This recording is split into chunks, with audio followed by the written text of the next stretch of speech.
The small town of Walwa in Victoria's northeast spent 2 weeks under constant threat from recent bushfires, and for 10 of those days they had no electricity.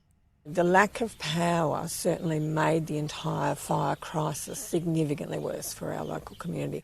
At the local Bush Nursing Centre, a small diesel generator was called on to help the town survive. It was underpowered for the job that it had to do, but at least it kept our fridge and our freezer running at the time, so we were able to continue to provide food for the community.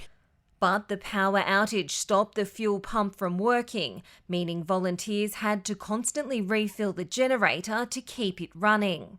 It's fuelled arguments to put Walwa's main power line underground.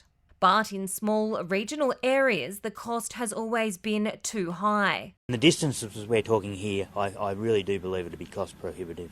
This summer's bushfires have destroyed more than 5,000 power poles and left 60,000 people without electricity. Experts say rather than replacing those poles and lines, it's now time to look at new technologies to help fireproof regional communities.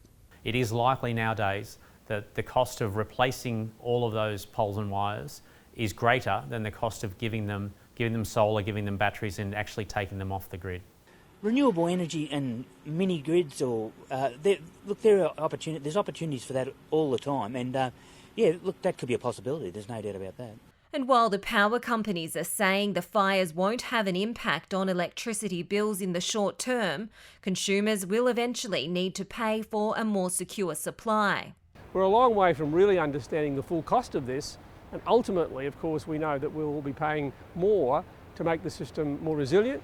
But while burnt-out power poles still dot the landscape here, the future can be hard to see. Ashley Aldridge, ABC News, Walwa.